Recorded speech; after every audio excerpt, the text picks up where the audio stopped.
Back to my YouTube channel. ನಿನ್ನ ಜೊತೆ ನನ್ನ ಕತೆ ಮುಂದಿನ ಸಂಚಿಕೆ ಏನೆಲ್ಲ ಆಗ್ಬೋದು ಅಂತ ನೋಡ್ಕೊಂಬರೋಣ ಬನ್ನಿ. ಯಾರೆಲ್ಲ ನಮ್ಮ ಚಾನಲ್ಗಿನ್ನ ಅದೇ ರೀತಿ ವಿಡಿಯೋನ ಸ್ಕಿಪ್ ಮತ್ತು ಸ್ಕ್ರೋಲ್ ಮಾಡಿದೆ ಮೊದಲಿಂದ ಕೊನೆಯವರೆಗೂ ವಾಚ್ ಮಾಡಿ. ಸೊ ಸಂಚಿಕೆಯಲ್ಲಿ ಈ ಕಡೆ ಭೂಮಿಯವರು ಅಜ್ಜಿಯವ್ರ ಮನಸ್ಸನ್ನ ಬದಲಾಯಿಸ್ತೀನಿ ಅಂತ ಹೇಳಿಬಿಟ್ಟು ಎಲ್ಲರ ಹತ್ರನೂ ಪ್ರಾಮಿಸ್ ತೊಗೊಂಡಿರ್ತಾರೆ. ಇನ್ನು ಈ ಕಡೆ ಎಲ್ಲರೂ ಮಾತಾಡಿಕೊಂಡು ಅಜ್ಜಿ ಹತ್ರ ಬರ್ತಾ ಇರ್ತಾರೆ. ಇನ್ನು ಅಜ್ಜಿಯವರು ಶಾರದಾ ಅವ್ರನ್ನ ಕೂರಿಸ್ಕೊಂಡು ಶಾರದಾ ಅವ್ರ ಜೊತೆ ತುಂಬ ಪ್ರೀತಿಯಿಂದ ಮಾತಾಡ್ತಾ ಇರ್ತಾರೆ. ಇನ್ನು ಆ ಒಂದು ದೃಶ್ಯನ ನೋಡಿ ಎಲ್ಲರೂ ಸಹ ಖುಷಿಗೆ ಒಳಗಾಗ್ತಾರೆ. ಒಬ್ಬೊಬ್ಬರಾಗಿ ಬಂದು ಅಜ್ಜಿ ಮುಂದೆ ನಿಂತ್ಕೋತಾರೆ. ಇನ್ನು ಅಜ್ಜಿಯವರು ನಿಂಗವ್ವ ಅವರು ಓಹೋ ನೀವೆಲ್ಲರೂ ಕೂಡ ಇಲ್ಲೇ ಇದ್ದೀರಾ, ಶಾರದನ ಒಬ್ಬಳನ್ನ ಇಲ್ಲಿ ಬಿಟ್ಟು ಮರ್ತ್ಬಿಟ್ಟು ನೀವೆಲ್ಲರೂ ಕೂಡ ಇತ್ಲು ಬಾಗಿಲಿಂದ ಓಡೋಗಿದ್ದೀರಾ ಅಂತ ನಾನು ಅನ್ಕೊಂಡೆ ಅಂತ ಹೇಳ್ತಾರೆ. ಅಯ್ಯಯ್ಯೋ ಅತ್ತೆ ಏನು ಹೇಳ್ತಿದ್ದೀರಾ ನೀವು, ಹುಷಾರಿಲ್ದಿರೋರನ್ನ ಬಿಟ್ಟು ನಾವು ಎಲ್ಲರೂ ಹೇಗೆ ಓಡೋಗಕ್ಕಾಗತ್ತೆ ನೀವೇ ಹೇಳಿ. ಅಜ್ಜಿಯವರು ಬರೀ ಡವ್ ರಾಣಿ ಅಂತ ಹೇಳಿ ಸಂಗೀತ ಅವ್ರಿಗೆ ಹೇಳ್ತಾರೆ.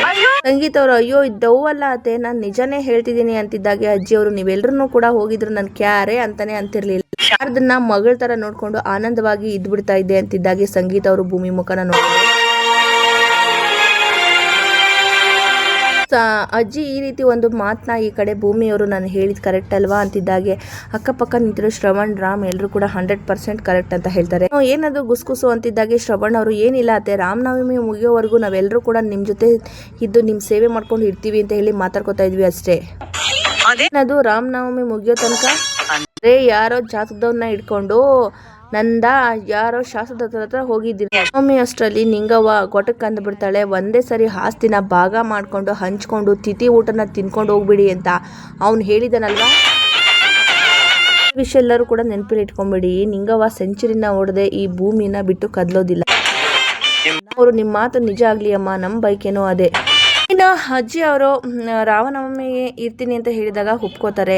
ಅದರಲ್ಲಿ ಶ್ರವಣ್ ಅವರು ಹೇಳ್ತಾರೆ, ಅಲ್ಲಿವರೆಗೂ ಇದು ನಿಮ್ಮ ಸೇವೆ ಮಾಡೋ ಸೌಭಾಗ್ಯ ನಮಗೆ ಸಿಕ್ತಾಗುತ್ತೆ, ಅದೇ ರೀತಿ ನನ್ನ ಶಾರದನ್ಗೂ ಕೂಡ ಒಂದು ಚೇಂಜ್ ಸಿಕ್ತಂಗಾಗುತ್ತೆ ಅತ್ತೆ ಅಂತ ಹೇಳಿದಾಗೆ ಈ ಕಡೆ ಅಜ್ಜಿ ಅವರು ನೋಡು ಇಷ್ಟು ವರ್ಷದಲ್ಲಿ ನೀನು ನನಗೆ ಇಷ್ಟ ಆಗೋ ಮಾತು ಇದೊಂದೇ ಆಡಿದ್ದು ಅಂತ ಹೇಳಿಬಿಟ್ಟು ಹೇಳಿ ತನ್ನ ಮಗ ಕೇಶವ ಮತ್ತು ರಾಧಾ ಅವ್ರನ್ನ ಸೊಸೆಯವ್ರನ್ನ ಕರೆಸ್ಕೊಂಡು ಅವ್ರಿಗೆ ಎಲ್ರಿಗೂ ಇರೋದಕ್ಕೆ ಒಂದು ಕೋಣೆಗಳನ್ನ ಅಡ್ಜಸ್ಟ್ ಮಾಡೋದಕ್ಕೆ ಹೇಳ್ತಾರೆ. ಇನ್ನು ರಾಮ್ ಮತ್ತು ಸಂಗೀತ ಒಂದು ಕೋಣೆ ಅಡ್ಜಸ್ಟ್ ಮಾಡು ಕೇಶವ, ಅದೇ ರೀತಿ ಈ ಶ್ರವಣ ಮತ್ತೆ ಅವ್ರ ಹೆಂಡತಿ ಶಾರದನ್ಗೂ ಮಾಡು, ಅದೇ ರೀತಿ ಅಲ್ಲಿದ್ದಾಳಲ್ಲ ಅವಳು ಅಂತಿದ್ದಾಗೆ ಭೂಮಿಯವರು ಭೂಮಿ ಅಂತ ಹೇಳ್ತಾರೆ. ಇನ್ನು ಎಲ್ಲರೂ ಒಂದು ಕ್ಷಣ ಅವ್ರ ಹೆಸರು ಭೂಮಿ ಅಂತ ಹೇಳಿದಕ್ಕೆ ಶಾಕ್ ಆಗ್ತಾರೆ.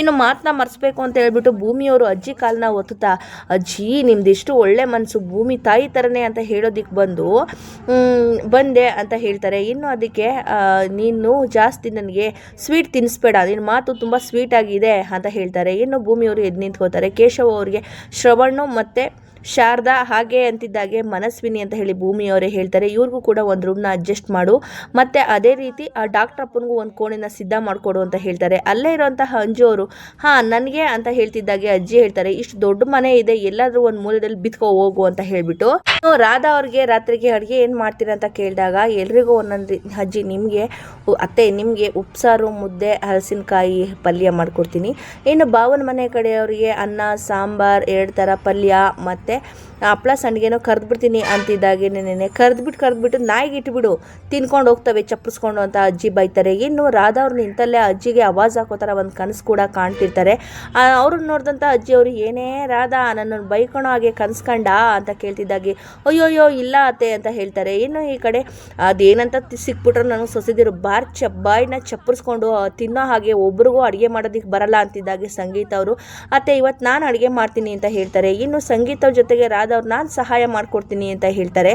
ಇನ್ನು ಅಜ್ಜಿ ಅವರು ಹೇಳ್ತಾರೆ, ನೀನೇನು ಸಹಾಯ ಮಾಡೋದು ಬೇಡ, ಅವಳೇ ಅಡುಗೆ ಮಾಡಲಿ, ಅದೇನು ಮಾಡಿ ದಬಾಕ್ತಾಳೋ ನೋಡ್ತೀನಿ, ಇಲ್ಲಿರೋರು ಯಾರು ಕೂಡ ಅವಳಿಗೆ ಸಹಾಯ ಮಾಡೋಗಿಲ್ಲ ಅಂತ ಖಂಡಿತವಾಗಿ ಹೇಳ್ತಾರೆ.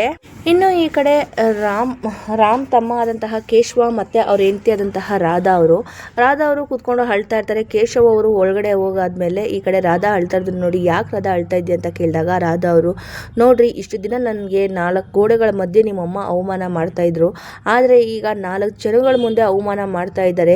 ಎಲ್ಲನೂ ಸಹಿಸ್ಕೊಂಡು ಹೇಗಿರಬೇಕು ಹೇಳಿ, ಏನೋ ವ್ಯಾಪಾರದ ಕೈ ಸುಟ್ಕೊಂಡು ಅಂತ ಹೇಳಿಬಿಟ್ಟು ನಿಮ್ಮಮ್ಮನ ನೆಚ್ಕೊಂಡು ಬಂದು ಈ ಮನೆಯಲ್ಲಿ ಸಂಸಾರ ಮಾಡ್ತಾ ಇದ್ದೀವಿ ಅಂದ ಮಾತ್ರಕ್ಕೆ ಎಲ್ಲರೂ ಮುಂದೆ ನನಗೆ ಈ ರೀತಿನ ಬಿಸಾಕೋದು ಅಂತ ಹೇಳ್ತಿದ್ದಾಗೆ ಕೇಶವ ಅವರು ಹೇಳ್ತಾರೆ, ಏನೋ ವಯಸ್ಸಾದವರು ಅವ್ರ ಮಾತಿಗೆಲ್ಲ ಬೇಜಾರು ಮಾಡ್ಕೊಂಡ್ರೆ ಆಗುತ್ತಾ, ನಿನ್ನ ಬಿಡು, ಯಾವಾಗಲೂ ನಮಗೆ ಬೈತಾನೆ ಇರ್ತಾರೆ. ಆದರೆ ಎಷ್ಟೋ ವರ್ಷಗಳ ಕಾಲ ಸಂಗೀತಕ್ಕೆ ಮನೆಗೆ ಬಂದಿದ್ದಾರೆ, ಅವ್ರನ್ನೂ ಕೂಡ ಅದೇ ರೀತಿ ತಾನೇ ಮಾತಾಡ್ತಾ ಇರೋದು ಅಲ್ವಾ. ಅವರು ನಾವು ಅಂತಲ್ಲ, ಎಲ್ಲರನ್ನೂ ಕೂಡ ಅದೇ ರೀತಿ ಮಾತಾಡ್ತಾರೆ. ವಯಸ್ಸಾದವರು ಕಣೆ, ನಾವೇ ಅಡ್ಜಸ್ಟ್ ಮಾಡ್ಕೊಬೇಕು, ಅವ್ರು ಇವತ್ತು ಉಂಟು ನಾಳೆ ಇಲ್ಲ ಅಲ್ವಾ ಅಂತ ಹೇಳ್ತಿದ್ದಾಗೆ ಈ ಕಡೆ ರಾಧವರು, ಹೌದ್ರಿ, ಏನಾದರೂ ಒಂದು ವಿಚಾರ ಹೇಳೋದಕ್ಕೆ ಏನಾದರೂ ಒಂದು ಕಾರಣನ ಕೊಡ್ತೀರಿ ಅಲ್ವಾ, ಆ ಮುತ್ಕಿ ಚಟ್ಟ ಹತ್ತೋಷ್ಟರಲ್ಲಿ ನಾನೇ ಸತ್ತೋಗ್ಬಿಡ್ತೀನೇನೋ ಅಂತ ಹೇಳ್ತಾರೆ. ಏನು ಅಲ್ಲೇ ಇರುವಂತಹ ಕೇಶವ ಅವರು, ಯಾಕೆ ಈ ರೀತಿ ಎಲ್ಲ ಮಾತಾಡ್ತೀಯ, ಅಪಶಕ್ನದ ಮಾತು, ಸಮಾಧಾನ ಮಾಡ್ಕೋ ಅಂತ ಹೇಳ್ತಿದ್ದಾಗೆ ನೆನ್ನೆನೆ ಅವ್ರ ಅಕ್ಕನ ಮಗಳು ಅಲ್ಲಿಗೆ ಮಾವ ಅಂತ ಅಂದ್ಕೊಂಡು ಬರ್ತಾರೆ. ಅವ್ರ ಅಕ್ಕನ ಮಗಳು ಮತ್ತು ಭೂಮಿಯವರು ಕೂಡ ಅಲ್ಲಿಗೆ ಬರ್ತಾರೆ. ಇನ್ನು ಕಣ್ಣೀರನ್ನ ಒರೆಸ್ಕೊಂಡಂತಹ ರಾಧಾ ಅವ್ರನ್ನ ಈ ಕಡೆ ಭೂಮಿಯವರು ನೋಡ್ತಾರೆ. ಭೂಮಿಯವರು ನೋಡಿಬಿಟ್ಟು ಅವರಿಗೆ ಸ್ವಲ್ಪ ಸಮಾಧಾನದ ಮಾತುಗಳನ್ನ ಹೇಳಿಬಿಟ್ಟು, ಏನಕ್ಕೂ ನೀವು ನೊಂದ್ಕೊಳೋದಕ್ಕೆ ಹೋಗಬೇಡಿ, ವಯಸ್ಸಾದವರು ಅವರಿಗೆ ಏನು ಮಾತಾಡ್ತೀವಿ ಅಂತಲೇ ಗೊತ್ತಾಗೋದಿಲ್ಲ, ಹಾಗೆ ಹೀಗೆ ಅಂತ ಹೇಳಿಬಿಟ್ಟು ಈ ಕಡೆ ರಾಧಾ ಅವ್ರನ್ನೂ ಕೂಡ ಸಮಾಧಾನ ಮಾಡ್ತಾರೆ. ಇನ್ನು ಈ ಕಡೆ ರಾಧಾ ಅವ್ರನ್ನ ಸಮಾಧಾನ ಮಾಡಿ ಸಂಗೀತ ಅವ್ರಿಗೆ ಅಡುಗೆ ಮಾಡೋದಕ್ಕೆ ನಿಂಗವಜ್ಜಿಗೆ ಗೊತ್ತಾಗದಿರೋ ರೀತಿ ಸಹಾಯ ಮಾಡಿ ತನ್ನ ಅತ್ತೆನ ನಿಂಗವಜ್ಜಿ ಜೊತೆ ಒಂದು ಮಾಡುವಂತಹ ಪ್ರಯತ್ನಕ್ಕೆ ಈ ಕಡೆ ಭೂಮಿಯವರು ಸಿದ್ಧ ಆಗಿರ್ತಾರೆ. ಏನು ಅಡುಗೆಗಳನ್ನ ರುಚಿಯಾಗಿ ಮಾಡಿ ನಿಂಗವನ್ಗೆ ಬಡಿಸಿ ನಿಂಗವನ್ಗೆ ಮನಸ್ಸನ್ನ ಗೆಲ್ಲೋದು ಈ ಕಡೆ ಭೂಮಿಯವ್ರಿಗೆ ಮತ್ತು ಸಂಗೀತ ಅವ್ರಿಗೆ ಒಂದು ಟಾಸ್ಕ್ ಆಗಿರುತ್ತೆ. ಈ ಒಂದು ಟಾಸ್ಕ್ನ ಅವರು ತಲೆಯಲ್ಲಿ ಇಟ್ಕೊಂಡಿರ್ತಾರೆ. ಮತ್ತು ಅಜಿತ್ ಸಾಹೇಬ್ರನ್ನ ಹೇಗಾದರೂ ಮಾಡಿ ನಾನು ಹೊಲಿಸ್ಕೋಬೇಕು ಮತ್ತು ನನ್ನ ಪ್ರೀತಿನ, ನನ್ನ ಮನಸ್ಸಲ್ಲಿರುವಂತಹ ಪ್ರೀತಿನ ಸಾಹೇಬ್ರ ಹತ್ರ ನಾನು ಹೇಳ್ಕೊಬೇಕು ಅಂತ ಹೇಳಿಬಿಟ್ಟು ಡಿಸೈಡ್ ಮಾಡ್ತಾರೆ ಭೂಮಿಯವರು. ಇನ್ನು ಅಲ್ಲೇ ಇರುವಂತಹ ಮನೆಯಲ್ಲಿ ಎಲ್ಲರೂ ಕೂಡ ಮಲ್ಕೋತಾರೆ. ಮಲ್ಕೊಂಡಾದ್ಮೇಲೆ ಭೂಮಿಯವರು ತುಂಬ ಯೋಚನೆ ಮಾಡಿ, ನನಗೆ ಯಾಕೋ ಈ ಮನೆಯವ್ರನ್ನ ಬಿಟ್ಟೋಗೋಕ್ಕೆ ಇಷ್ಟನೇ ಆಗ್ತಾ ಇಲ್ಲ, ಎಲ್ಲರೂ ಸೇರಿಕೊಂಡು ನನಗೆ ಇಷ್ಟು ಮನಸ್ಫೂರ್ತಿಯಾಗಿ ಪ್ರೀತಿನ ಕೊಡ್ತಾ ಇದ್ದಾರೆ, ಈ ಪ್ರೀತಿನ ಹೇಗಾದರೂ ಮಾಡಿ ನಾನು ಉಳಿಸ್ಕೊಳ್ಳೇಬೇಕು, ಸಾಹೇಬ್ರಿಗೆ ನನ್ನ ಮನಸ್ಸಲ್ಲಿರೋ ಎಲ್ಲ ವಿಚಾರಗಳನ್ನು ಸಹ ಹೇಗಾದರೂ ಮಾಡಿ ವಾಯ್ಸ್ ನೋಟ್ ಆಗಿರ್ಬೋದು ಮಾಡಿ ಕಳಿಸಿ ನನ್ನ ಮನಸ್ಸಲ್ಲಿರುವಂತಹ ಭಾವನೆನ ಅವ್ರ ಹತ್ರ ಶೇರ್ ಮಾಡ್ಕೊಬೇಕು ಅಂತ ಹೇಳಿಬಿಟ್ಟು ಫೋನ್ ಕಾಲ್ನ ಮಾಡ್ತಾರೆ. ಆದರೆ ಫೋನ್ ರೀಚ್ ಆಗೋದಿಲ್ಲ.